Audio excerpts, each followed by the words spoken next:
అందరికీ హృదయపూర్వక ప్రణామాలు. ఈరోజు మనం చెప్పుకోబోయే విషయం జీవన సమరంలో విజయం సాధించడం, మూడో భాగం. మరో విధంగా చూస్తే నా లోపలి కురుక్షేత్రం, మూడో భాగం. భగవద్గీత పైన జరుగుతున్న ఉపన్యాసాల్లో ఇది మూడవది.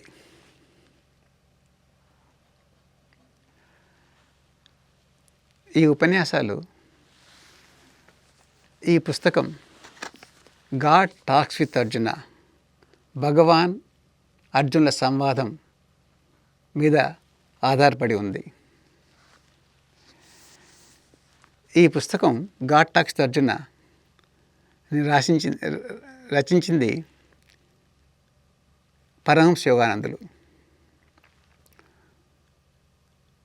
పరమహంస యోగానందులు భగవద్గీత పైన అతి విశిష్టమైన, వెరీ స్పెషల్, యూనిక్ ఇంటర్ప్రిటేషన్ ఇచ్చారు. ఆయన ఇచ్చిన విధంగా భగవద్గీత పైన ఏ భాష్యం లేదు.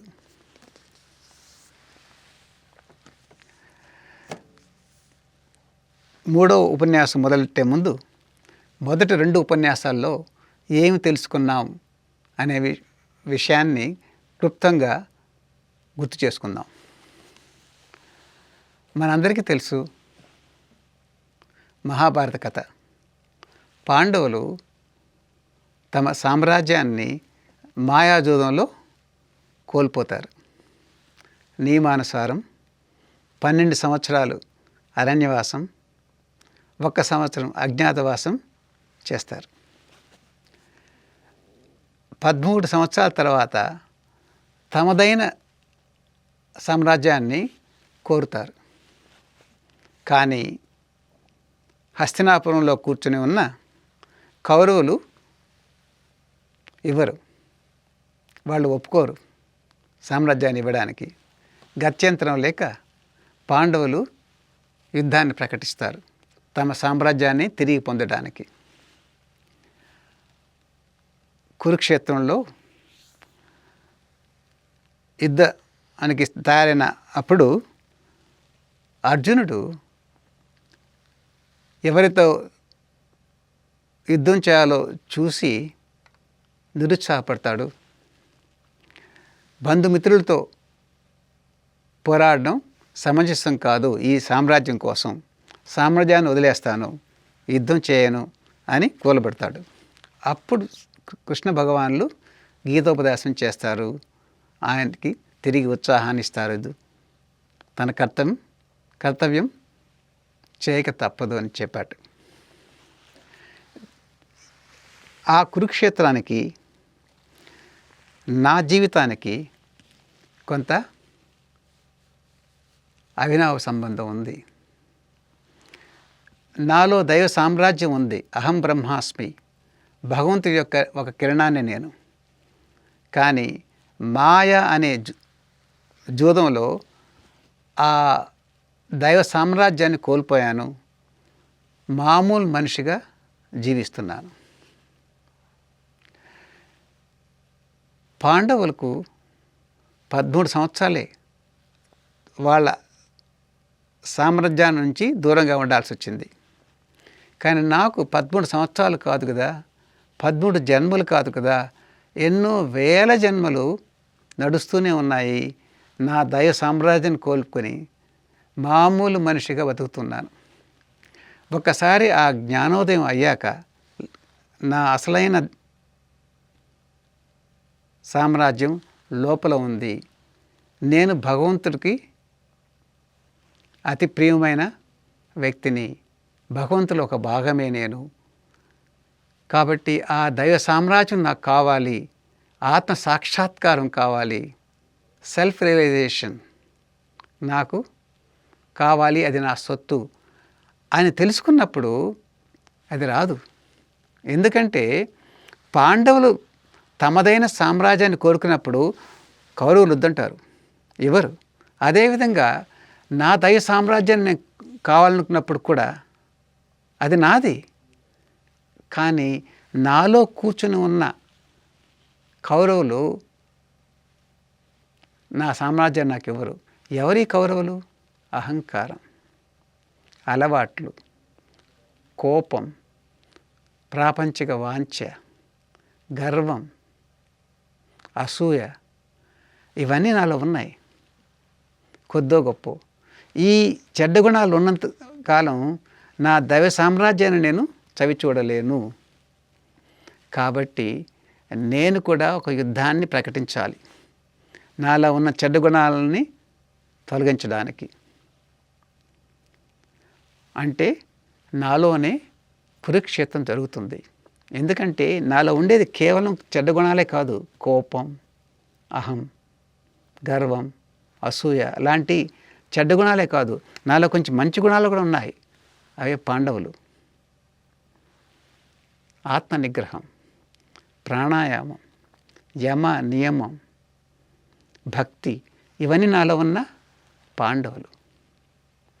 పాండవులకు కౌరవులకు యుద్ధం జరిగినట్లే నా లోపల కూడా ఈ కురుక్షేత్రం జరుగుతూ ఉంది, మంచి చెడు గుణాల మధ్యన. ఈ నాలో జరుగుతూ ఉన్న కురుక్షేత్రంలో ఏ విధంగా విజయం సంపాదించాలి అనేది ఈ పుస్తకంలో చెప్తారు పరమహంస యోగానందులు.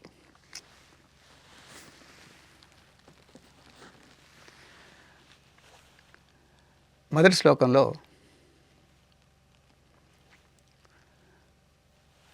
ధృతరాష్ట్రుడు సంజయుని అడుగుతారు, కురుక్షేత్రంలో యుద్ధం చేయాలని ఉత్సాహంతో నా సంతానమైన పాండవులు కౌరవులు గుమికూడి ఉన్నారు, వాళ్ళు ఏం చేశారు అని. సంజయుడు మనలో ఉన్న ఆత్మ విమర్శకు, ఇంట్రాస్పెక్షన్, ఆత్మ పరిశీలనకు చిహ్నం. ధృతరాష్ట్రుడు అంధుడు కదా, ఆయన అంధ మనస్సుకు ప్రతీకం. మనసు కళ్ళు లేవు, చెవులు లేవు, ఇంద్రియాల ద్వారా వచ్చే విషయాన్ని తీసుకొని ఏదో పనిచేస్తూ ఉంటుంది. బ్లైండ్ మైండ్, అంధ మనస్సు ధృతరాష్ట్రుడు. కాబట్టి ధృతరాష్ట్రుడు సంజయునితో సహాయం అడుగుతాడు, వాళ్ళు ఏం చేశారు అని పాండవులు. అదేవిధంగా ప్రతిరోజు మనం కూడా మన మనస్సు కూడా ఆత్మ పరిశీలన చేసుకోవాలి. ఈరోజు నాలో ఉన్న చెడు మంచి ఏ విధంగా ప్రవర్తించాయి, అది మొదటి శ్లోకం యొక్క సారాంశం. ప్రతిరోజు అసలైన భక్తుడు, ఆత్మ సాక్షాత్కారం కోరుకునే భక్తుడు, నిత్య జీవితంలో ఆనందంగా ఉండాలి అని కోరుకునే ప్రతి వ్యక్తి ఆత్మ విమర్శన చేసుకుంటూ ఉండాలి. నా చెడ్డ అలవాట్లు, నా మంచి ప్రవర్తనలు ఏ విధంగా ఈరోజు ఉన్నాయి అని ఆత్మ పరిశీలన చేసుకుంటూ ఉండాలి. లేకపోతే మనం ముందుకు వెళ్ళలేం. రెండవ శ్లోకంలో సంజయుడు జవాబిస్తాడు ధృతరాష్ట్రకి. యుద్ధానికి సిద్ధమైన పాండవ సైన్యాన్ని చూసి గురువైన ద్రోణాచార్యుడికి వెళ్ళి ఇలా అంటాడు. అది గుప్తంగా చెప్పాలంటే రెండవ శ్లోకం. దీని అర్థం ఏంటంటే, దుర్యోధనుడు నాలో ఉన్న ప్రాపంచిక వాంఛకు చిహ్నం, ద్రోణాచార్యులు అలవాటుకు ప్రతీకం. యుద్ధం చేయవలసిన పాండవ సైన్యాన్ని చూసి వాళ్ళ గురించి వర్ణన చేయడానికి దుర్యోధనుడు ద్రోణాచార్య వరకు వెళ్ళాడు. అదే మామూలు సామాన్యమైన అర్థం. కానీ దీని వెనుక చాలా గూఢమైన ఆధ్యాత్మిక అర్థం ఉంది. అదేంటంటే, మామూలు సాధారణ వ్యక్తి ధ్యానం వలన ఆధ్యాత్మిక సాధన వలన వచ్చే ఆనందం తెలియక తన ప్రతిరోజు సంతోషం కోసం మామూలు ఇంద్రియాలమైన ఆధారపడి ఉంటాడు. కళ్ళ ద్వారా ఏమి వస్తుంది, నాలుక ద్వారా ఏమొస్తుంది, చెవుల ద్వారా ఏమొస్తుంది, ఈ విషయాలు దాంతో వచ్చి కొంచెం సంతోషాలతో సరిపెట్టుకుంటాడు. ఎప్పుడైతే వ్యక్తి ఇంతకంటే మించిన ఆనందం ఉంది, కేవలం నోటి ద్వారాను కళ్ళ ద్వారాను టీవీ చూస్తూ లేదా ఏదో ఆహారం భోంచేస్తూ దాంతో వచ్చే ఆనందం కాదు, ఇంతకన్నా మంచి ఆనందం చాలా ఉంది అని తెలుసుకొని సాధన మొదలెడతాడో, ధ్యానం కోసం కూర్చుంటాడో, అప్పుడు తనలో ఉన్న వాంఛ దుర్యోధనుడు కంగారు పడిపోతాడు. ఏంటి, ఇప్పుడు నేను కేవలం ధ్యానం ద్వారా సాధన ద్వారానే సంతోషం తెలుసుకోవాలా? ఇన్ని రోజులు నాకు వచ్చిన సంతోషం, ఇంద్రియాల ద్వారా వచ్చిన సంతోషాన్ని నేను నీకు మర్చిపోవాలా అని కంగారు పడిపోయి తనలో ఉన్న అలవాటుని రెచ్చగొడతాడు. అలవాటు ఎవరు? దుర్యోధనుడు, ద్రోణాచార్యుడు. అందుకని దుర్యోధనుడు వాంఛ అలవాటుని రెచ్చగొడతాడు. ఇతను ధ్యానం మొదలెట్టాడు, సాధన మొదలెట్టాడు, నిరుత్సాహపడాలని. అప్పుడు వెంటనే కూర్చోగానే ఏదో ఆలోచనలు వస్తాయి. ఏంటి, ఆ అవసరమైన పని ఒకటి ఉంది కదా, అది చేయాలా, ధ్యానం మళ్ళీ చేసుకోవచ్చు. లేకపోతే నువ్వు బాగా అలసిపోయి ఉన్నావు, ఇప్పుడు కొంచెం విశ్రాంతి తీసుకొని తర్వాత చూసుకోవచ్చు ధ్యానం గురించి, ఇది భోంచేయాల్సిన టైము, మిగతా వాళ్ళంతా నీకోసం వేచి ఉన్నారు, అది ముఖ్యం, ధ్యానం మళ్ళీ చేసుకుందాం. లేదా ఇంపార్టెంట్ టీవీ సీరియల్ ఉంది, అది ఏదో విషయాలు గుర్తు చేస్తుంది అన్నమాట. ధ్యానం కూర్చున్నప్పుడే అది గుర్తు చేస్తుంది. అంటే అలవాటు మనల్ని ధ్యానం నుంచి దూరంగా ఉంచాలని చేసేవి ఇదంతా. అది 2వ శ్లోకం యొక్క సారాంశం. కానీ ఇక్కడ ఒకటి ఉంది, అలవాటు అనేది మంచి అలవాటు కావచ్చు, లేకపోతే చెడ్డ అలవాటు కూడా కావచ్చు. ద్రోణాచార్యులు కౌరవులకు గురువు, పాండవులకు కూడా గురువు. ఆ ద్రోణాచార్యుడు పరిస్థితుల ప్రభావం వలన కురుక్షేత్ర సంగ్రామంలో కౌరవులకు సాయం చేయాల్సి వచ్చింది, వాళ్ళ తరపున పోరాడవలసి వచ్చింది. కానీ ఆయన హృదయంలో పాండవులే గెలవాలి అనేది ఉంది ఆయనకి. ఎందుకంటే పాండవులు మంచి చేస్తున్నారు, మంచి వైపు ఉన్నారు వాళ్ళు, కౌరవులు చెడు వైపు ఉన్నారు. కాబట్టి ఆయనకి పాండవులు గెలవాలనే ఉత్సాహం ఉంది. అదేవిధంగా నాలో చెడు అలవాట్లే కాదు, మంచి అలవాట్లు కూడా ఉన్నాయి. ఆ మంచి అలవాట్లను మనం రెచ్చగొట్టాలి. అప్పుడు ఆ ద్రోణాచార్యులే మనకు సాయం చేస్తారు. దుర్యోధనుడికి సాయం చేయకుండా పాండవులకే సాయం చేయగలడు ఆయన. కాబట్టి మనం మంచి అలవాట్లని ఏర్పాటు చేసుకోవాలి. అప్పుడు మన సాధన బాగా జరుగుతుంది. ఇప్పుడు చూడండి, ధ్యానం చేయడానికి కొద్ది ఉత్సాహం ఉంటే సరిపోదు. ఎందుకంటే చిన్న చిన్న ఉత్సాహాలు పాత అలవాట్ల ముందు నిలబడలేవు. బాగా స్థిరంగా అలవాటు వచ్చేంత వరకు మనం ప్రయత్నం చేయాలి. మాయ యొక్క ఆయుధం ఏంటంటే, the most destructive shaft of maya delusion is unwillingness to meditate. దాని అర్థం ఏంటి అంటే, మాయ యొక్క ప్రభావం ఎలా ఉంటుందంటే ధ్యానం చేయడానికి అయిష్టత కలిగిస్తుంది. మిగతా అన్నీ ఉత్సాహంగా ఉంటాయి, ధ్యానం చేయడం మాత్రం కొంచెం కష్టం. ఆ అయిష్టత కనిపిస్తుంది అన్నమాట. అది మాయ చేసేదానికి. దాన్ని ఎదుర్కోవాలంటే ఎలాగో ధ్యానం చేసే అలవాటుని ఏర్పరచుకోవాలి. ఒక్కసారి ఏర్పరచుకున్నాక ఆ ద్రోణాచార్యులు మనకు సాయం చేస్తాడు జీవితంలో. చూడండి, మనకు అలవాట్లు ఉన్నాయి కదా. ప్రతిరోజు ఉదయం లేవగానే 6 గంటల నుంచి 7 గంటల వరకు లేదా 6 నుంచి 6:30 వరకు ధ్యానం చేసి అలవాటు చేసుకుందాం అనుకోండి. సాయంకాలం కూడా ఇంటికి వచ్చాక అన్ని పనులు అయ్యాక 6 నుంచి 7 వరకు ధ్యానం చేసి అలవాటు చేసుకుందాం. అది ఆ రొటీన్, ఆ క్రమశిక్షణ ఏర్పడ్డాక దాన్ని తీయడం కష్టం ఎవరికి. అది ద్రోణాచార్యులు మనకు సాయం చేస్తారు.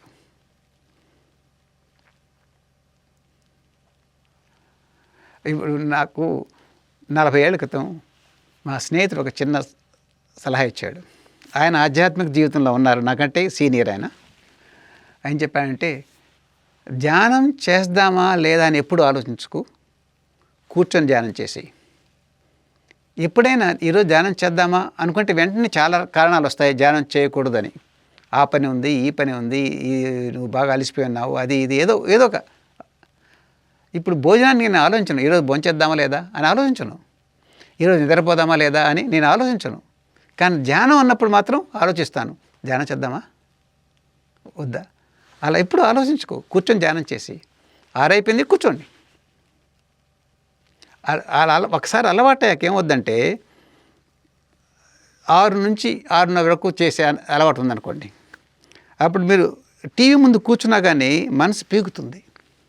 6 అయిపోయింది, ఇప్పుడు ధ్యానానికి వెళ్ళాలి అలవాటు. అది ద్రోణాచార్యుడు మిమ్మల్ని పీకుతాడు. కాబట్టి మీరు క్రమం తప్పకుండా చేయగలరు ఒకసారి అలవాటు అయ్యాక. అదే కాదు, మీరు ప్రతిరోజు 6 గంటలకు ధ్యానానికి వెళ్తారని తెలిసినప్పుడు మీ చుట్టుపక్కల ఉన్నవాళ్ళు, బంధుమిత్రులు, వాళ్ళు మిమ్మల్ని ఏమాత్రం డిస్టర్బ్ చేయరు. ఎందుకంటే ఇతనికి వినడు, 6 గంటలు అయ్యాక మనం చెప్పినా చెప్పకపోయినా అని ఆయన ధ్యానానికి వెళ్తాడు అని ఇష్టంగానో అయిష్టంగానో మీతో మీకు సహకారాన్ని అందిస్తారు. కాబట్టి ఆ రొటీన్ ఏర్పరచుకుందాం, ఆ క్రమశిక్షణ ఏర్పరచుకుందాం. ప్రతిరోజు ఈ సమయంలో ఇక్కడ ధ్యానం చేస్తాను, మళ్ళీ సాయంకాలం ఇక్కడ ధ్యానం చేస్తానని ఒకసారి అయ్యాక ఆ అలవాటు, మంచి అలవాటు, ద్రోణాచార్యులు మనకు సహాయపడతారు. అది 2వ శ్లోకం యొక్క సారాంశం. గురుదేవులు మరొక విషయం చెప్పారు, పరమశివానందులు. ఆయన ఇచ్చిన హామీ ఏమన్నారంటే, ప్రతి వ్యక్తి తన కురుక్షేత్ర యుద్ధం తానే పోరాడాలి. Everyone has to fight his own Kurukshetra war. అది కేవలం విజయం సాధించవలసిన యుద్ధమే కాదు, అది ముందో వెనకో గెలిచి తీరవలసిన యుద్ధం. ఎందుకంటే విశ్వపు దివ్య ప్రణాళిక మరియు పరమాత్మల శాశ్వత బాంధవ్యం ప్రకారం ఆ యుద్ధం ప్రతి ఒక్కరూ గెలుస్తారు. నా లోపల ఉన్న కురుక్షేత్రాన్ని, అంటే నా లోపల జరిగే మంచి చెడులు మధ్య యుద్ధంలో మంచి గెలవక తప్పదు, ముందో వెనకో. ఎంత త్వరగా అయితే అంత మేలు. అప్పుడు మనకు ఆ సంతోషం అనేది ఉంటుంది. ఆత్మసాక్షాత్కారం ముందు దానికోసం కొంచెం ఒక్క మెట్టు ముందుకు వేస్తాం. ప్రతి వ్యక్తి తన కురుక్షేత్రం పోరాడక తప్పదు, దాంట్లో విజయం పొందక తప్పదు. తప్పకుండా మనలో మంచి గెలుస్తుంది ఎప్పటికైనా సరే. ఈ యుద్ధంలో గెలవడం అంటే కేవలం దైవ సాక్షాత్కారం అంటే కేవలం దైవ సాక్షాత్కారమే కాదు, మామూలుగా నిత్య జీవితంలో కూడా ఏ కలతలు లేకుండా, ఒత్తిడి లేకుండా, కంగారు భయం లేకుండా ఆనందంగా జీవించడానికి కూడా ఈ సాధన ఉపయోగపడుతుంది. అదే యుద్ధంలో గెలవడం అంటే కంగారు లేకుండా ఉండడం, భయం లేకుండా ఉండడం. అది అవసరం కదా నిత్య జీవితంలో. ఆత్మసాక్షాత్కారమే కాదు, నిత్య జీవితంలో భయం లేకుండా ఉండడం కూడా ముఖ్యం. దానికి కూడా సహాయపడుతుంది ఈ సాధన. గురుదేవులు మరొక అభయం ఇచ్చారు. ఏమన్నారంటే, ఆయన భగవంతుడు అర్జునుడితో ఏ విధంగా సంభాషించాడో అదేవిధంగా ఆయన మీతో కూడా మాట్లాడుతారు. As God talked with Arjuna, he will also talk with you. గీతోపదేశం చేశారు కదా కృష్ణ భగవానుడు అర్జునుడికి, అదేవిధంగా మీతో కూడా భగవంతుడు మాట్లాడుతాడు. భగవంతుడు అర్జునుని ఆత్మను చైతన్యాన్ని ఏ విధంగా ఉద్ధరించారో అదేవిధంగా ఆయన మిమ్మల్ని కూడా ఉద్ధరిస్తారు. ఆయన అర్జునుడికి ఉన్నతమైన ఆధ్యాత్మిక దృష్టిని ఏ విధంగా ప్రసాదించారో అదేవిధంగా ఆయన మీకు కూడా జ్ఞానోదయం ప్రసాదిస్తారు. మీకు కూడా ఆ జ్ఞానం కలుగుతుంది. అర్జునుడికి కలిగిన జ్ఞానం మీకు కూడా కలుగుతుంది. ఎందుచేతనంటే భగవంతుడికి పక్షపాతం లేదు.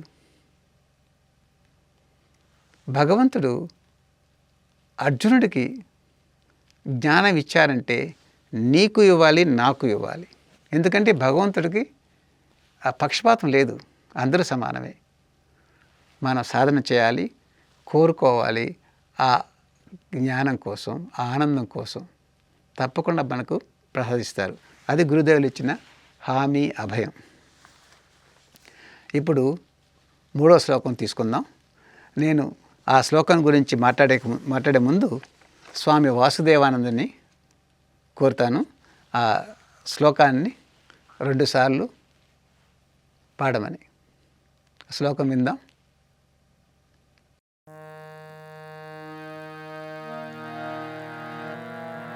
పశ్యేతాం పాండుపుత్రాణాం ఆచార్యమహతీం చ మూం వ్యూఢాం ద్రుపదపుత్రేణ తవ శిష్యేణ ధీమతా. పశ్యేతాం పాండుపుత్రాణాం ఆచార్యమహతీం చ మూం వ్యూఢాం ద్రుపదపుత్రేణ తవ శిష్యేణ ధీమతా. అది 3వ శ్లోకం. దీని సాధారణ అర్థం ఏమిటంటే ప్లేన్ మీనింగ్. గురువర్య ద్రోణాచార్యుని ఉద్దేశించి దుర్యోధనుడు చెప్పిన మాటలు ఇవి. గురువర్య, నీ శిష్యుడు ధీమంతుడు అయిన ద్రుపదపుత్రునిచే వ్యూహముగా ఏర్పరచబడిన పాండుపుత్రుల యొక్క ఈ గొప్ప సేనను చూడండి. దుర్యోధనుడు పాండవ సైన్యాన్ని చూశాడు. వివరణ చేయడానికి ద్రోణాచార్యుడి వరకు వెళ్ళాడు. చెప్తున్నాడు, పాండవ సైన్యాన్ని చూడండి. వాటిని ఆ వ్యూహంగా ఏర్పరిచిన వాడు ఎవరంటే దృష్టద్యుమ్నుడు. నీ శిష్యుడైన దృష్టద్యుమ్నుడే పాండవ సైన్యాన్ని వ్యూహంగా ఏర్పరిచాడు. మనకు తెలుసు, కౌరవులకు సర్వసేనాధిపతి భీష్ముడు. పాండవులకు సర్వసేనాధిపతి దృష్టద్యుమ్నుడు. దృష్టద్యుమ్నుడు ఎవరు? ద్రౌపది యొక్క కుమారుడు, ద్రౌపది యొక్క సోదరుడు.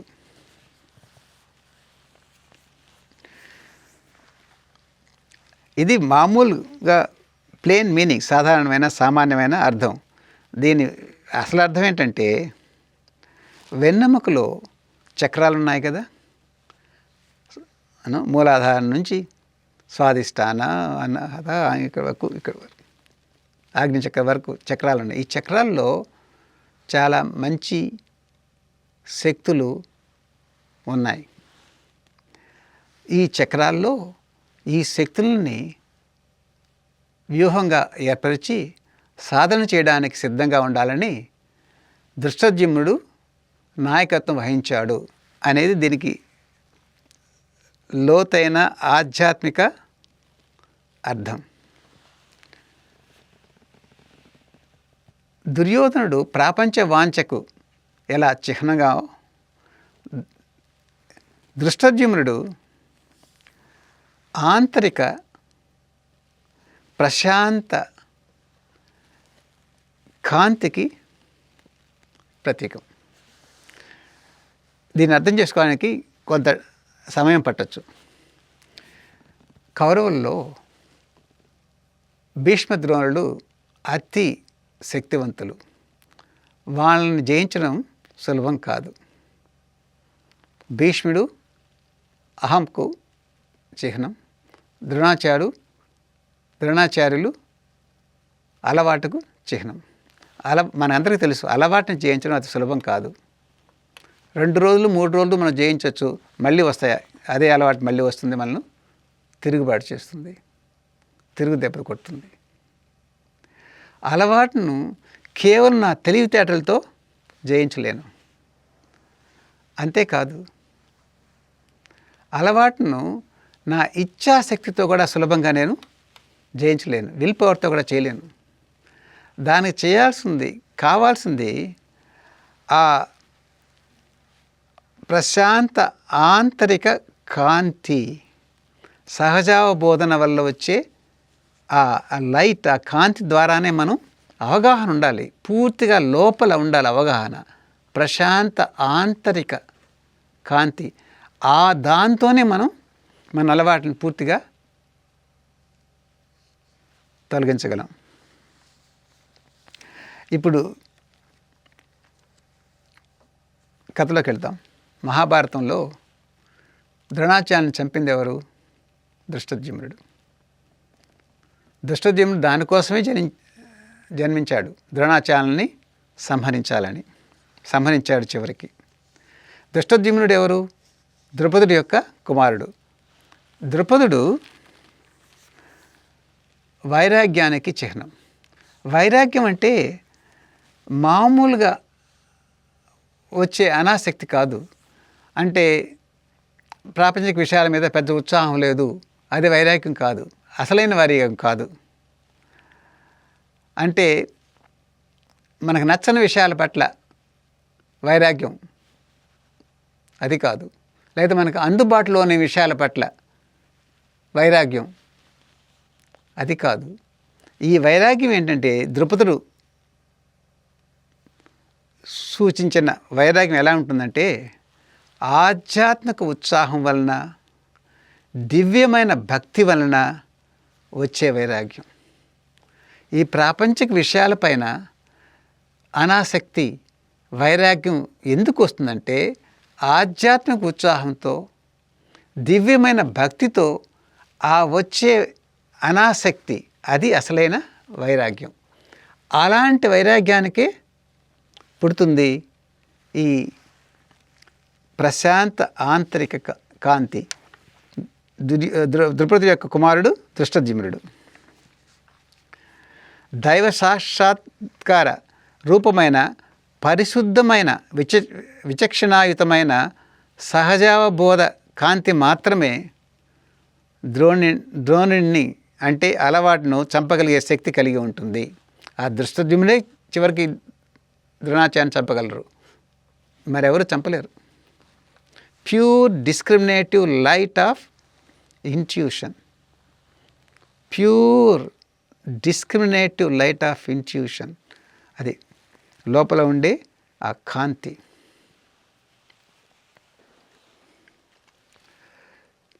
మహాభారతంలో ద్రోణాచార్యులు ద్రుపదులకు మధ్య ఉన్న సంబంధాన్ని గురించి తెలుసుకుంటే అప్పుడు అర్థమవుతుంది అలవాటు అంటే ఏంటి,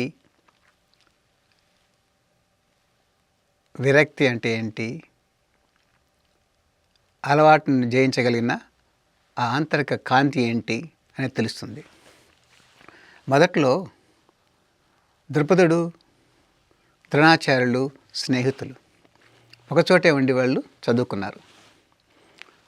చదువు పూర్తయ్యాక వాళ్ళ మార్గాల్లో వాళ్ళు వెళ్ళిపోయారు. ద్రుపదుడు పాంచాల దేశానికి రాజయ్యాడు. ద్రోణాచార్యులు గృహస్థాశ్రమాన్ని తీసుకున్నారు. కొంతకాలం అయ్యాక అశ్వత్థాముడు జన్మించాక ద్రోణాచార్యులకు ఆర్థికంగా సాయం అవసరమవుతుంది. ఎప్పుడైతే ఆర్థిక అవసరం కలుగుతుందో తన స్నేహితుడు గుర్తుకొస్తాడు ద్రుపదుడు. ఆయన ద్రుపద మహారాజు దగ్గరికి వెళ్ళి సహాయం కోరుతాడు. అప్పుడు ద్రుపదుడు తృణీకరిస్తాడు. ఆ స్నేహం వేరే, చదువుకున్నప్పుడు మనం, ఇప్పుడు స్నేహం వేరే, నేను రాజును, నువ్వు మామూలు వ్యక్తివి, ఆ స్నేహానికి సంబంధం లేదు అని తృణీకరిస్తాడు. అప్పుడు ద్రోణాచార్య ఆ కోపంతో ప్రతీకారం తీర్చుకోవాలనే కోరికతో వెళ్తాడు అక్కడి నుంచి. కొన్ని రోజుల తర్వాత ఆయన పాండవులకు కౌరవులకు గురువు అయి వాళ్ళకి శిక్షణ ఇస్తారు. శిక్షణ పూర్తయ్యాక ఆయన కోరుతాడు గురుదక్షిణగా, ద్రుపదుడిని బందీ చేసి తీసుకురండి, అదే నాకు కావాల్సిన గురుదక్షిణ అని. అప్పుడు అర్జునుడు పాండవులు వెళ్ళి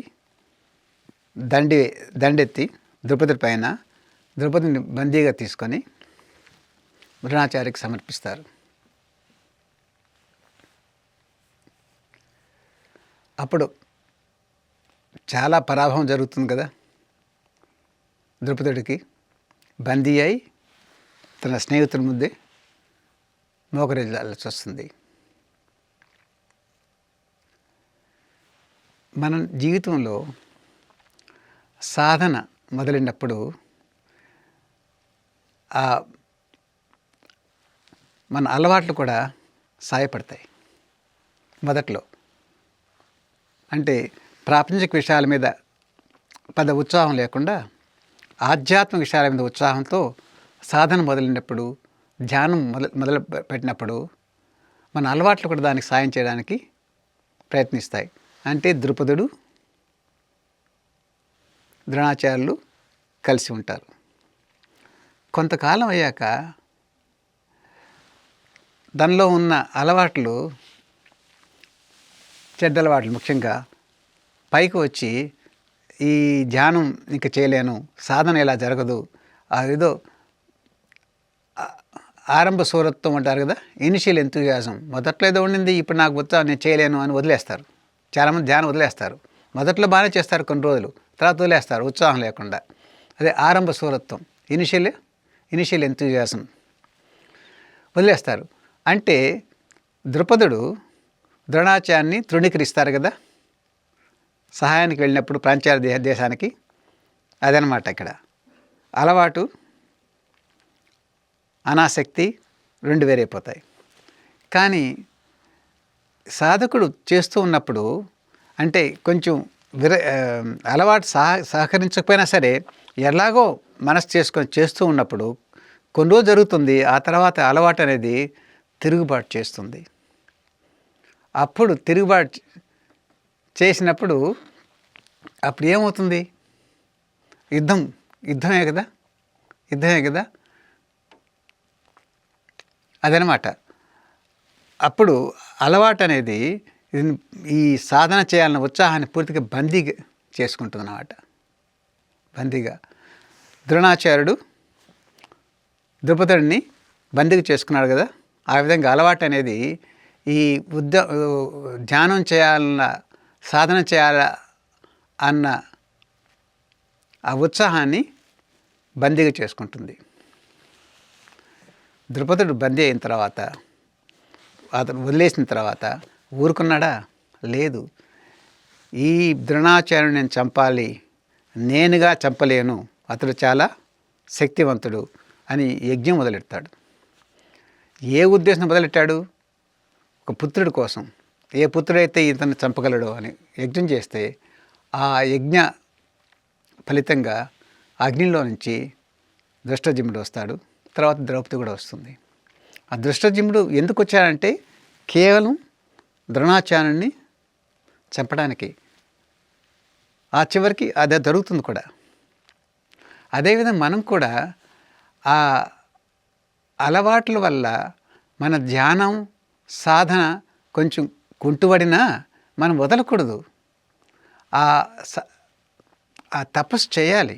అంటే ఎలాగో కూర్చోవాలి, తపస్సు చేయాలి, కూర్చోవాలి సాధన కోసం. చేస్తూ ఉంటే అప్పుడు మనలో నుంచి వస్తుంది ఆ లోపల ప్రశాంత ఆంతరిక కాంతి. అది ఒకసారి వచ్చిన తర్వాత ఏ అలవాట్లు మనల్ని నిరుత్సాహపరచవు. అదనమాట దీని సారాంశం.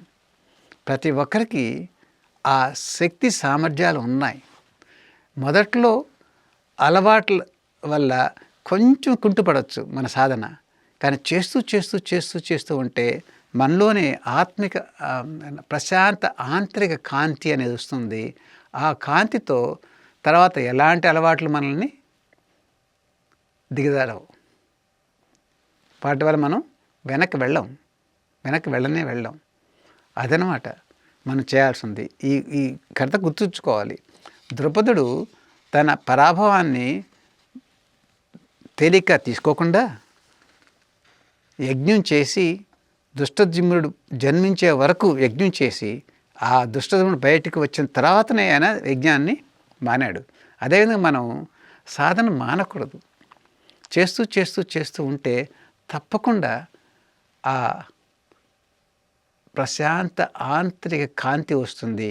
ఒక్కసారి వచ్చినప్పుడు మన అలవాట్లని తప్పకుండా మనం జయించగలము. దుష్టజిమ్ముడు ద్రోణాచార్యని సంహరించినట్లే మన అలవాట్లను మనం జయించగలము. మనలో ఉన్న ఆంతరిక inner intuitive light of intuition, ఆ సహజ బోధన అనే కాంతి లోపలికి వస్తుంది. దాని ద్వారా మన అలవాట్లు మనం తెంచుకోగలం. నిరుత్సాహపడకూడదు. మధ్యలో మన అలవాట్లే మనల్ని మనపైన తిరుగుబాటు చేసి తిరుగుదెబ్బ కొడతాయి. అయినా సరే మనం సాధనను ముందుకు సాగించాలి. ఎల్లప్పుడూ అశాంతితో ఉండి ఎప్పుడు ధ్యానం చేయని వ్యక్తి అంతా బాగానే ఉంది, నేను బాగానే ఉన్నా అనుకుంటాడు. అంటే మామూలుగా అలవాటు ఏంటంటే అశాంతి. ధ్యానం అనేది అసలు తెలియదు, అంత బాగానే ఉందనుకుంటాడు. ఎప్పుడైతే ఒక్కసారి జ్ఞానం వచ్చి ధ్యానం చేయాలనుకుంటాడో అప్పుడు ఇబ్బందులు మొదలవుతాయి. ఆ ఏకాగ్రత లేదు, ఆలోచనలు ఇబ్బంది చేస్తున్నాయి, శరీరం సహకరించడం లేదు, ఇవన్నీ అప్పుడు వస్తాయి ధ్యానం చేసేటప్పుడు. ఎందుకంటే అది పాత అలవాటు. అయినా సరే ఏదో ఉత్సాహంతో భగవంతుడిపైన నమ్మకంతో కూర్చోవాలి. అప్పుడు వస్తుంది ఆ శక్తి. గత అలవాట్లను జయించగలిగే శక్తి వస్తుంది తప్పకుండా. అందుకనే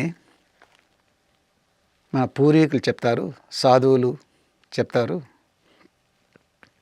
చిన్నప్పటి నుంచే ధ్యానం చేసి అలవాటు చేసుకోవాలి, సాధన చేసి అలవాటు చేసుకోవాలి. అది జరగకపోతే ఊహ బాగా వచ్చినప్పుడు ధ్యానం వల్ల ప్రయోజనం తెలిసినప్పుడు వెంటనే మొదలెట్టాలి ధ్యానం అనేది. వదలకూడదు కూడాను. ఒకసారి మొదలుపెట్టాక ధ్యానం అనేది అతి ముఖ్యం. దాని ద్వారానే మనం మన లోపల ఉన్న ఆ చెడు అలవాటిని మనం జయించగలం. ప్రశాంతత అనేది మనకు అలవాటైపోతుంది. కంగారు అనేది పోతుంది. ప్రశాంతత అనేది మన అసలైన స్వభావం. అది వస్తుంది కూడా తప్పకుండా. కానీ ధ్యానాన్ని వదలకూడదు. అది 3వ శ్లోకం. ఆ తర్వాత 4, 5, 6 శ్లోకాలు ఒక్కసారిగా చదువుకుందాం. మొదట స్వామి వాసుదేవానందుని కోరుతాను ఈ 4, 5, 6 శ్లోకాలని పాడమని. అత్ర శూరా మహేశ్వాసా భీమ అర్జున సమాయుధి యుయుద్ధానో విరాటశ్చ ద్రుపదశ్చ మహారథః దృష్టకేతుశ్చేకితానః కాశీరాజశ్చ వీర్యవాన్ పురోజితకుంతిభోజశ్చ శైవ్యశ్చ నరపుంగవః युधामन्युश्च विक्रान्त उत्तमौजाश्च वीर्यवान् सौभद्रो द्रौपदेयाश्च सर्व एव महारथाः अत्र शूरा महेश्वासा भीम अर्जुन समायुधि युयुधानो विराटश्च द्रुपदश्च महारथः धृष्टकेतुश्चेकितानः काशीराजश्च वीर्यवान् पुरोजितकुन्तिभोजश्च शैव्यश्च नरपुङ्गवः युधामन्युश्च विक्रान्त उत्तमौजाश्च वीर्यवान् सौभद्रो द्रौपदेयाश्च सर्व एव महारथाः. ఈ శ్లోకాల యొక్క అర్థం చదివే ముందు ఒక్క విషయం చెప్తాను. కురుక్షేత్రంలో చివరకు పాండవులు గెలుస్తారు. పాండవులు గెలవడం అంటే కేవలం పంచపాండవులేనా? యుధిష్ఠిరుడు, భీముడు, అర్జునుడు, నకుల సహదేవులు ఈ ఐదురే యుద్ధాన్ని జయించగలిగారా? లేదు. వీళ్ళకి చాలామంది సహాయం చేశారు. ద్రుపదుడు, దుష్టజిమ్నుడు, విరాటుడు, కుంతిభోజ, కాశీరాజ, శైభ్య, యుధమన్య చాలామంది యోధులు పాండవుల తరపున యుద్ధం చేశారు. వాళ్ళ సాయంతోనే యుద్ధాన్ని చివరికి వాళ్ళు గెలవగలిగారు. అదేవిధంగా నాలో జరుగుతున్న కురుక్షేత్రం నా మంచి చెడుల మధ్య జరిగే ఆ సంగ్రామం లోపల దాంట్లో కేవలం నాకున్న ఈ 5 గుణాలు, అర్జునుడంటే ఆత్మనిగ్రహం, యమనియమాలు నకుల సహదేవులు, ప్రాణాయామం భీముడు, ప్రత్యాహారం కామ్నెస్ యుధిష్ఠిరుడు, ఈ 5 మందే, ఈ 5 గుణాలే కేవలం నాలో జరుగుతున్న కురుక్షేత్రంలో విజయం సాధించలేవు. వీళ్ళకు కూడా మిగతా వాళ్ళు సాయం చేయాలి. ఎవరు మిగతా వాళ్ళు? భక్తి, ఆధ్యాత్మిక శృతి, ఆసనం, శ్రద్ధ లాంటి ఎన్నో గుణాలు కావాలి. ఈ గుణాలన్నీ కలిసి మనకు ఈ లోపల జరుగుతున్న కురుక్షేత్రంలో విజయం సాధించడానికి వీలవుతుంది. ఈ గుణాలు మనం ఏదో విధంగా మనం వాటి సహాయం పొందాలి. అవి వాటిని మనలో తయారు చేసుకోవాలి. ఈ గుణాలను కూడా అదే ఈ 4, 5, 6 శ్లోకాలు చెప్పేది. ఈ సామాన్య అర్థం ఏంటంటే, దుర్యోధనుడు ద్రోణాచార్యులను ఉద్దేశించి ఇలా చెప్తాడు: సూర్యులను గొప్ప విలుకాండులను యుద్ధములో భీమార్జునులతో సమానమైన వారును ఇక్కడ ఉన్నారు. మహాయోధులైన యూధానుడు, విరాటుడు, ద్రుపదుడు, శక్తివంతులైన దుష్టకేతుడు, చేకితానుడు, కాశీరాజు, మానవశ్రేష్ఠుడు పురుజిత్, కుంతిభోజుడు, సౌభ్యుడు, బలవంతుడైన యుధామన్యుడు, వీర్యవంతులు ఉత్తమౌజుడు, అభిమన్యుడు, ద్రౌపది పుత్రులు.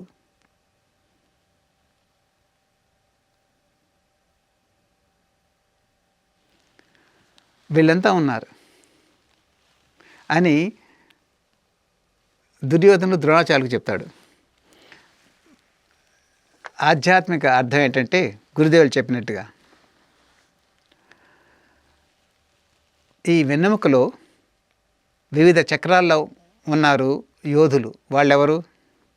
యూధానుడు అంటే దివ్యమైన భక్తి, డివోషన్, భక్తి. విరాటుడు సమాధి అంటే తన్మయత్వం. ద్రుపదుడు వైరాగ్యం. దృష్టకేతుడు మానసిక ప్రతిఘటనా శక్తి, యమ. చేకితానుడు ఆధ్యాత్మిక స్మృతి. కాశీరాజు అంటే విచక్షణ బుద్ధి. పురుజిత్ ప్రత్యాహానం. కుంతిభోజుడు సరైన ఆసనము. సౌభ్యుడు మానసికంగా అంటిపెట్టుకుని ఉండే లక్షణం అంటే నియమం. యుధామన్యుడు ప్రాణశక్తి నిగ్రహము, లైఫ్ ఫోర్స్ కంట్రోల్. వీర్యవంతులైన ఉత్తమౌజసుడు బ్రహ్మచర్యము. అభిమన్యుడు తనపై తనకు ఆధిపత్యము కలిగి ఉండడం, ఆత్మ సంయమం. ద్రౌపదీపుత్రులు వెన్నెముకలోని 5 కేంద్రములలో ఒక్కొక్క దానికి సంబంధించిన లక్షణంలో గల మేల్కొన్న కుండలిని శక్తులు. ఇవన్నీ కావాలి మనకు సాయపడే వీరులే వీళ్ళంతా. భక్తి, శ్రద్ధ, సమాధి,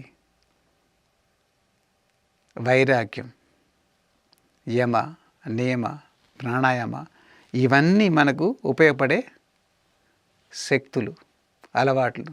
ఆ లక్షణాలను మనం కల్పించుకోవాలి.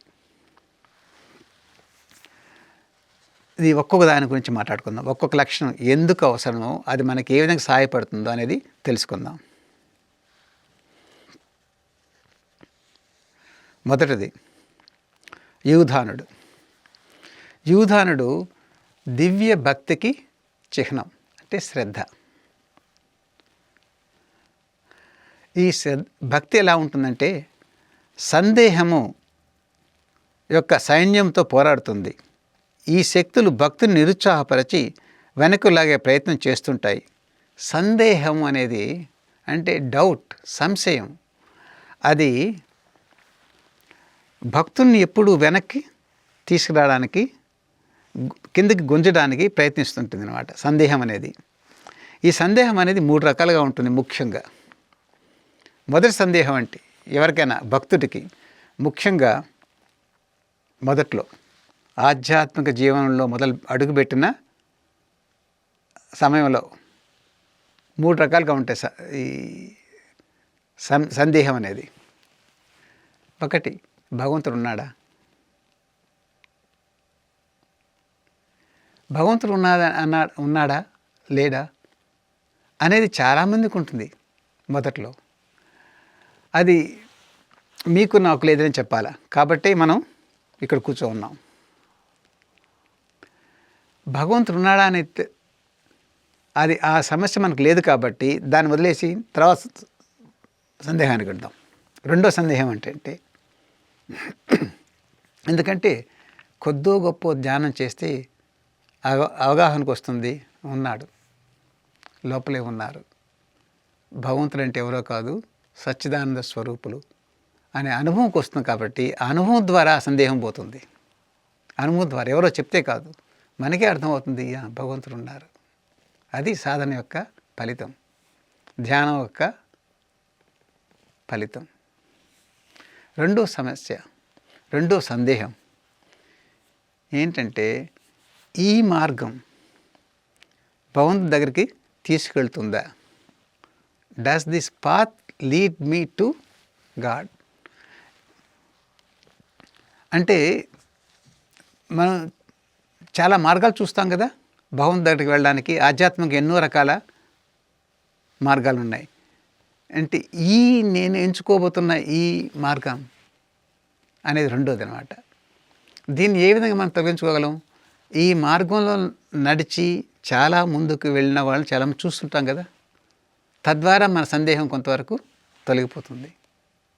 అంటే చుట్టుపక్కల వాళ్ళే కాదు, ఈ మార్గాన్ని అనుసరించి చాలా ఉన్నత స్థాయిలో ఉన్న వాళ్ళు చాలామంది ఉన్నారు. అది తెలుసుకొని మంచిదే అని అవగాహన రావాలి. లేకపోతే కొంత దూరం అయినా సరే నమ్మకంతో కొంచెం దూరం పయనిస్తే అప్పుడు అర్థమవుతుంది ఈ మార్గంలో ఉన్న ఆ గొప్పతనం. అంటే లోపలే ఆనందం అనేది వస్తుంది. అప్పుడు ఈ సందేహం పోతుంది. ఎలాగోలా కొంత దూరమైన నడవాలి శ్రద్ధగా, అప్పుడు అర్థమవుతుంది, ఆ సందేహం తీరుతుంది. మూడో సందేహం, భగవంతుడు ఉన్నారు నిజమే, ఈ మార్గం అంటే యోగదా మార్గం అనుకోండి, ఈ యోగదా మార్గం భగవంతుని దగ్గరికి తీసుకెళ్ళగలదు, కానీ నాకు అర్హత ఉందా? అంటే నాలో ఉన్న పొరపాట్లు నాకు బాగా తెలుసు కదా, ఇన్ని పొరపాట్లు ఉన్నాయి నాలో, నేను అర్హుడినా? మార్గం మంచిదే కావచ్చు, చాలామంది భగవంతుడు చేరుకోగలరు, భగవంతుడి గురించి కొద్దిగా గొప్ప తెలుసుకోగలరు ఈ జన్మలోనే, కానీ నాలో ఉన్న పొరపాట్లు నాకు బాగా తెలుసు, లోపాలు నాకు బాగా తెలుసు, ఇన్ని లోపాలతో ముందుకు ఎలా వెళ్ళగలను నేను అని సందేహం ఉంటుంది. అంటే నేను అర్హుడునా అనేది దానికి కూడా ఇది కూడా మాయ చేసే ట్రిక్ అన్నమాట. ఇది మాయే ఆ సందేహాన్ని మీ మనసులో పెడుతుందన్నమాట. నువ్వు నీకేముంది, నీకేముంది, నువ్వు ఇలా ఉంటే వాడు కదా, నీకే అంత దూరం వెళ్ళగలవు అని. భక్తి అనేది ఉంటే, శ్రద్ధ అనేది ఉంటే ఈ సందేహాలు ఉండవు. అదే చెప్తారు కదా ఇక్కడ, దివ్యమైన భక్తి శ్రద్ధ సందేహం యొక్క సైన్యంతో పోరాడుతుంది. లేకపోతే ఈ సందేహం భక్తిని నిరుత్సాహపరిచి వెనక్కు లాగే ప్రయత్నం చేస్తుంది. ఈ భక్తి అనేది ఉంటే, ఉత్సాహం, ముందుకు వెళ్ళాలని ఉత్సాహం, ఆ శ్రద్ధ ఉంటే తప్పకుండా ఈ సందేహం తొలగిపోతుంది చివరికి. కేవలం మనం మన తెలివితేటలతో, ఇంటలెక్ట్తో సందేహాన్ని తీర్చుకోలేం. మళ్ళీ మళ్ళీ మళ్ళీ వస్తుంది అది. ఇంటలెక్ట్తో రావు, తెలివితేటలతో మనం తీర్చుకోలేం. ఆ నమ్మకంతో సాధన చేస్తుండాలా, తప్పకుండా ఈ సందేహం తీరుతుంది. కాబట్టి భక్తి, శ్రద్ధ, భగవంతుని తెలుసుకోవాలన్న కోరిక అనేది చాలా అవసరం. పాండవులకి యుధానుడు ఏ విధంగా సాయపడ్డాడో యుద్ధంలో, అదేవిధంగా భక్తి, శ్రద్ధ, భగవంతుని తెలుసుకోవాలన్న కోరిక అనేది బాగా ఉపయోగపడుతుంది మనకు నిత్య జీవితంలో.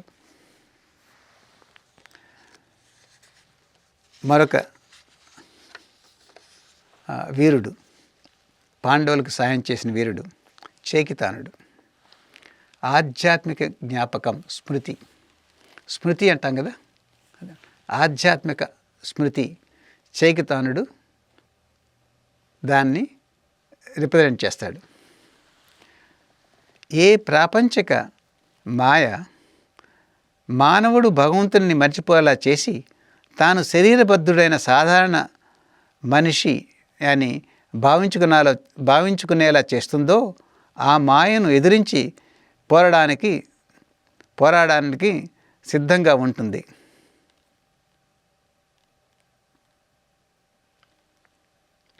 మామూలుగా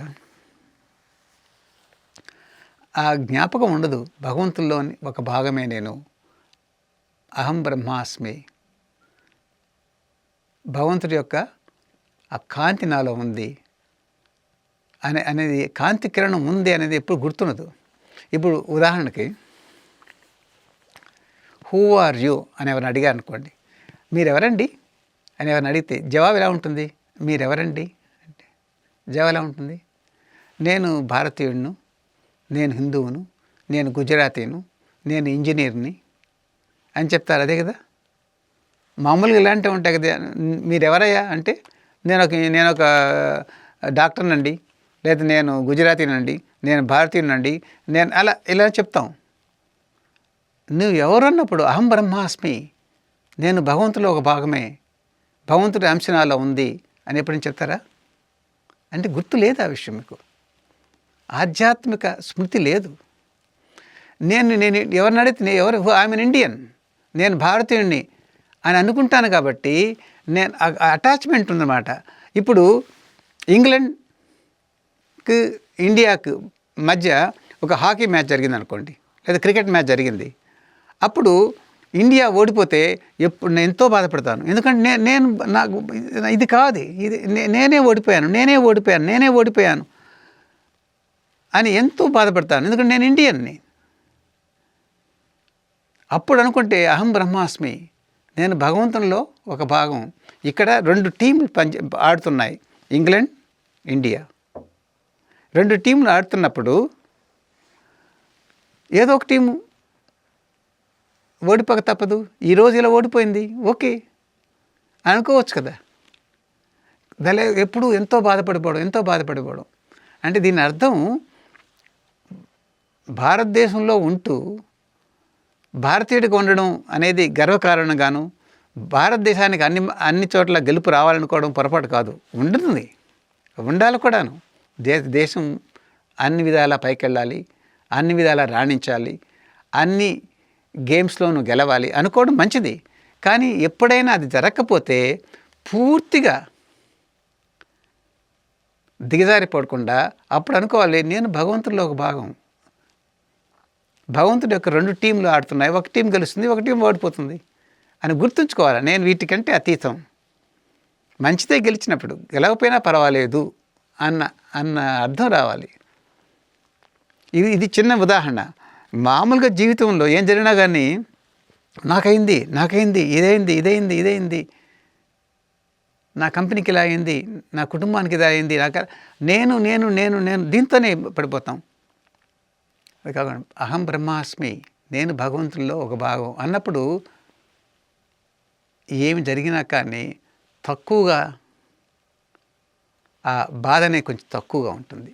అది ఆధ్యాత్మిక స్మృతి, ఆధ్యాత్మిక జ్ఞాపకం. చేకితానుడు పాండవ తరపున యుద్ధం చేసిన వీరుల్లో ఒకడు. ఆయన అవసరం ఉంది, ఆ విధంగా గుర్తుంచుకోవాల్సిన అవసరం ఉంది. నేను భగవంతులో ఒక భాగమే, నా ప్రయత్నం నేను చేస్తాను. ఆ తర్వాత విరాటుడు, మనం తెలుసు కదా. విరాటుడు అభిమన్యుడి యొక్క మామగారు. ఆయన పాండవుల తరపున యుద్ధం చేశారు. ఆయన దేనికి చిహ్నం? తన్మయత్వం, సమాధికి చిహ్నం. గాఢమైన ధ్యానములో పొందిన భగవంతునితో ఐక్యతా స్థితి ఇది. ఆత్మ తన అహంకారం ద్వారా ఏకమాత్ర సత్య పరమాత్మను కాక ప్రకృతి యొక్క విభిన్న రూపాలను, ద్వంద్వాలను చూడడానికి కారణమైన మాయను ఓడిస్తుంది ఈ సమాధి స్థితి. విచక్షణా గుణములు తమ హక్కైన రాజ్యాన్ని తిరిగి పొందే ముందు సాధకుడు ఆ గుణాన్ని ధ్యాన సమాధి అనుభవాల నుండి సంపాదించుకోవాలి. ఇప్పుడు చూడండి, ధ్యానం క్రమం తప్పకుండా చేస్తూ ఉంటే వచ్చే ఫలితం ఏంటి? సమాధి స్థితి. సమాధి స్థితి మనకు అర్థం కాకపోవచ్చు. మరొక పదం ఏంటంటే తన్మయత్వం, పరమసత్వం, పరమసత్వము అంటాం కదా, తన్మయత్వం. ఆ తన్మయత్వం ఎలా ఉంటుందంటే చాలా గాఢమైన ఆనందం. అది ధ్యానం క్రమం తప్పకుండా చేస్తే వచ్చే ఫలితం, ఆ తన్మయత్వం. అదే సమాధి. ఇంకా గాఢంగా వెళ్తే సమాధి అవుతుంది. అది ఎలా ఉంటుందంటే ఆ తన్మయత్వంలో ఉన్నప్పుడు, ధ్యానం చేశాక వచ్చే ఆ స్టిల్నెస్ అంటారు కదా, నిశ్చలత్వం, తన్మయత్వం ఎలా ఉంటుందంటే, ఒక విధంగా చెప్పాలంటే నిద్రలో వస్తుంది కదా. నిద్రపోయాక గాఢంగా నిద్రలో ఉన్నప్పుడు ఎంత ఆనందంగా ఉంటుంది, దానికంటే ఎన్నో వేల రెట్లు ఆనందంగా ఉంటుంది. ఇంకోటి ఏంటంటే, నిద్రలో మనం విశ్రాంతి పొందుతాం, కానీ మన మనసు మన అదుపులో ఉండదు. అవచేతన అవస్థ, సబ్ కాన్షియస్నెస్. నేను నిద్రపోతున్నానని మనకు తెలియదు, నేను ఆనందంగా ఉన్నానని తెలియదు. తర్వాత తెలుస్తుంది బాగా విశ్రాంతి కలిగింది అని. కానీ ఈ తన్మయత్వంలో ఉంటే, సమాధి స్థితిలో ఉంటే, ధ్యానం చేసిన తర్వాత ఎంతో గాఢమైన ఆనందం ఉంటుంది. ఆనందం ఉండడమే కాదు, ఆనందంలో ఉన్నాను అని కూడా తెలుస్తుంది. అప్పుడే ఆ క్షణంలోనే, తర్వాత కాదు, ఆ క్షణంలోనే ఎంతో ప్రశాంతంగా ఉంది. జీవితంలో కొద్దో గొప్ప సమస్యలు ఉంటాయి, తప్పదు. ఆ సమస్య ఉన్నప్పుడు కంగారుగానే ఉంటుంది. ధ్యానంకి వెళ్తాం, ధ్యానంలో తన్మయత్వం వస్తుంది. ఈ సమస్యలు తీరవు, కానీ ఆ కంగారు అనేది ఉండదు, అంత బాధ అనేది ఉండదు. మనకేమీ లేనట్టుగా ఎంతో గాఢంగా ఆనందం స్థితిలో ఉంటాం. అంతే కదా. సమస్య తీరలేదు, అయినా ఆనందం అనేది ఉంది, కంగారు తగ్గింది. అంతే కదా. నిద్రపోయినప్పుడు నిద్రలో మనకున్న మనకు సమస్యల గురించి ఆలోచించాం కదా, ఎందుకంటే వేరే స్థితిలో ఉన్నాం. అదేవిధంగా ఇక్కడ సచేతనంగా ఉంటాం, అవచేతనం కాదు, సచేతంగా, కాన్షియస్ రెస్ట్. అది సమాధి స్థితి. ఈ సమాధి స్థితిలో ఉన్నప్పుడు ఏమన్నా విషయం ఆలోచించామనుకోండి, అంటే జీవితంలో ఒక సమస్య ఉంది మనకు, ఈ విధంగా చేయాలా లేకపోతే ఆ విధంగా చేయాలా, లేదా ఈ మార్గంలో వెళ్ళాలా లేకపోతే ఆ మార్గంలో వెళ్ళాలా అన్న సమస్య ఒకటి వచ్చిందనుకోండి, నేను ఆలోచిస్తూ ఉంటే సమాధానం దొరకపోవచ్చు. ఎందుకంటే మామూలుగా ఎప్పుడైనా నిర్ణయం తీసుకోవాలంటే ఎలా తీసుకుంటాం? నేను తీసుకోబోయే నిర్ణయాలు నా ఇష్టాలపైన ఆధారపడి ఉంటుంది. ఒక్కోసారి నా గత అనుభవం పైన ఆధారపడి ఉంటుంది నేను తీసుకునే నిర్ణయం. అంతే కదా. ఎలా తీసుకుంటాను డిసిషన్, నిర్ణయం? గత అనుభవం దానిపైన ఆధారపడి నిర్ణయం తీసుకుంటాను. లేకపోతే నాకు ఇది ఇష్టం కాబట్టి నేను చేస్తాను, ఇది అయిష్టం కాబట్టి నేను చేయను. నిర్ణయాలంతా ఇలా ఉంటాయి, ఇష్టాల మధ్య ఆధారపడడం, లేకపోతే అనుభవం పైన. కానీ ఇష్టాల మీద ఆధారపడిన నిర్ణయం కానీ, గత అనుభవం పైన ఆధారపడిన నిర్ణయం కానీ మంచి ఫలితాన్ని ఇవ్వకపోవచ్చు. మంచి ఎలా ఉండాలంటే రాబోయే ఫలితాన్ని తెలుసుకొని నిర్ణయం తీసుకోవాలి. ఈ నిర్ణయం తీసుకుంటే ఇది జరగవచ్చు, కొంతవరకు ఇలా జరుగుతుంది అని ఆ జ్ఞానంతో తీసుకోవాలి. ఆ జ్ఞానాన్ని అంటారు ఇంట్యూషన్ అంటారు, సహజ అవబోధన. ఆ ఇంట్యూషన్ అనేది సమాధి స్థితిలో తన్మయత్వంలో పైకి వస్తుంది. మన అందరికీ ఉంది ఇంట్యూషన్ అనేది. మనకు ఆలోచనలు ఉన్నాయి కదా, అందరికీ ఆలోచనలు ఉన్నాయి, అదేవిధంగా అందరికీ ఉన్నాయి. ఆ సహజావబోధన అనే శక్తి అందరికీ ఉంది. ఆ సహజావబోధన ఎలా వస్తుందంటే ఈ కామ్నెస్, ఆ తన్మయత్వంలో ఉన్నప్పుడు దానికి వస్తుంది. కాబట్టి గురుదేవులు చెప్తారు, పెద్దవాళ్ళు చెప్తారు, నిర్ణయం తీసుకునేటప్పుడు కూర్చో, అశాంతతను వదిలి ప్రశాంతంగా కామ్గా ఉండి ఆ ప్రశాంతతలో ఆ స్థితిలో నిర్ణయం తీసుకో. ఎందుకంటే ఆ స్థితిలో సహజావబోధన ఇంట్యూషన్ పైకి వస్తుంది. అది నిన్ను మంచి నిర్ణయానికి తీసుకెళ్తుంది. ఇష్టాలపైన కాకుండా అసలైన ఆ జ్ఞానంతో మనం నిర్ణయం తీసుకోగలం. అది సమాధి స్థితి, తన్మయత్వం. ఇది ఎక్కడో ఏదో అనుకోకండి, మామూలుగా నీ ధ్యానం చేయడం మొదలెట్టండి, కొన్ని రోజులు తెలుస్తుంది మీకు ఆ తన్మయత్వం అంటే ఏంటి అనేది. చాలా అది అవసరం. మహాభారతంలో చూశారంటే 12 సంవత్సరాలు అరణ్యవాసం అయ్యాక 1 సంవత్సరం విరాట్ రాజ్యంలో పాండవులు అజ్ఞాతవాసం గడిపారు కదా. విరాటుడు అంటే ఆ అజ్ఞాతవాసం గడిపినప్పుడు వాళ్ళు కేవలం ఆ సంవత్సరం కానీ గడపడమే కాదు, అప్పుడున్నప్పుడు వాళ్ళు రాబోయే యుద్ధానికి తయారయ్యారు. వాళ్ళు వాళ్ళు ఆలోచనలు ఉన్నాయి, వాళ్ళు ప్రయత్నాలు చేస్తూ ఉన్నారు. ఏ విధంగా యుద్ధం చేయాలి, ఏ విధంగా గెలవాలి, ఎవరితో మనం సంపర్కం ఏర్పరచుకోవాలి. అదేవిధంగా ద్రుపదుడు కూడా వాళ్ళకి సాయం చేశాడు కదా యుద్ధంలో, ఎందుకంటే వాళ్ళ బంధువు అయ్యాడు కదా. ఇవన్నీ జరిగాయి ఆ సమాధి అజ్ఞాతవాసంలో. అదేవిధంగా మనం ఆ తన్మయత్వంలో ఉన్నప్పుడు మనలో మంచి గుణాలు వస్తాయి. ఆ గుణాలే నిత్య జీవితంలో మనకు సహాయపడతాయి మాయను ఓడించడానికి, అసలైన నిర్ణయాలు, అసలైన స్వభావం భగవంతుని గురించి తెలుసుకోవడానికి, నిత్య జీవితంలో సరైన నిర్ణయాలు తీసుకోవడానికి ఉపయోగపడుతుంది అన్నమాట. ఆ స్థితి సమాధి స్థితి అది అవసరం ప్రతి ఒక్కరికి. తన్మయత్వం, నిశ్చలత్వం, అందుకనే మళ్ళీ మళ్ళీ మళ్ళీ చెప్తాం కదా, నిశ్చలత్వం అనేది చాలా ముఖ్యం. ధ్యానం చేశాక కొంతసేపు కూర్చోవాలి అని. అది మరొక వీరుడు, పాండవులకు సాయం చేసినవాడు కాశీరాజు. ఇంతటితో ఈ ప్రవచనాన్ని ముగిస్తాం. ఈరోజు మనం చెప్పుకున్న విషయాల్ని మరొకసారి మనం చేసుకుందాం. పాండవులు తాము జూదంలో కోల్పోయిన సామ్రాజ్యాన్ని తిరిగి పొందడానికి కురుక్షేత్ర యుద్ధం చేయవలసి వచ్చింది. ఆ కురుక్షేత్రంని గెలవడానికి కేవలం 5 మంది ఈ పంచపాండవులే సరిపోలేదు.